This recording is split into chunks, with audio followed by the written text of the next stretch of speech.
આ તરફ અમદાવાદમાં સાણંદ નગરપાલિકાની ચૂંટણી માટે મતદાન ચાલી રહ્યું છે અને 7 વોર્ડની 28 બેઠક માટે આ મતદાન છે। 36 બૂથ પર 34,000 મતદારો મતાધિકારનો ઉપયોગ કરી રહ્યા છે।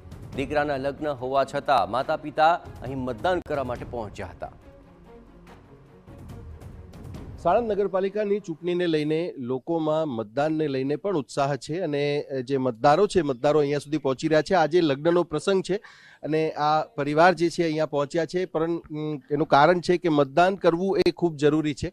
એટલે એમના ઘરમાં જે પ્રસંગ છે, પ્રસંગને લઈ મૂકીને પણ તેઓ અહીંયા પહેલા આવ્યા છે। શું નામ છે આપનું અને મતદાન કરવું કેટલું જરૂરી છે? જાડેજા દિનેશ વિક્રમસિંહ। મતદાન આલવું જ પડે લોકશાહી માટે, એ જરૂરી જ છે। અચ્છા, ઘરમાં આજે તમારે પ્રસંગ છે, શું પ્રસંગ છે અને તેમ છતાંય તમે અહીંયા સમય કાઢ્યો? મારા બાબાના મેરેજ છે, 8 વાગ્યાનો ટાઈમ છે, તે છતાં ટાઈમ કાઢીને અમે મહેમાનને મૂકીને આવ્યા છીએ વોટ આલવા। અચ્છા, લગ્નના ઘરમાં ઘણી બધી તૈયારીઓ કરવી પડતી હોય છે, ઘણી બધી તમારે બધું પહેલાથી તૈયાર કરીને રાખવું પડતું હોય, હાજર રહેવું પડતું હોય, તેમ છતાંય તમે મતદાનને મહત્વ આપ્યું? જરૂરી છે ને, મત આપવું એક જરૂરી છે, વોટિંગ કરવું જરૂરી છે। ઘરમાં બધી લગ્નની તૈયારીઓ પૂર્ણ કરીને આવ્યા છો? પૂર્ણ કરીને આવ્યા છીએ।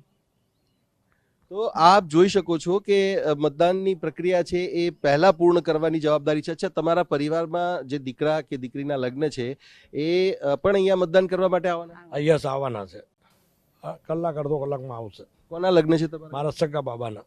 અચ્છા, તો આપ જોઈ શકો છો કે આ પરિવારમાં જે આ લગ્ન પ્રસંગ છે, લગ્ન પ્રસંગને મૂકીને પણ, મતલબ એની તૈયારીઓ પૂર્ણ કરીને અહીંયા આવ્યા છે। હજુ લગ્નની જે વિધિ છે, વિધિ પણ બાકી છે। એમના દીકરા પણ જે છે મતદાન કરવા માટે અહીંયા આવશે અને મતદાન કરશે।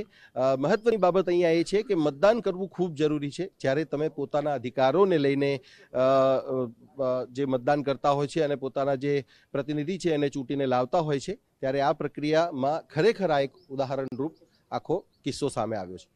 કેમેરામેન દીપક સેન સાથે સચિન પાટીલ, TV9 સાણંદ।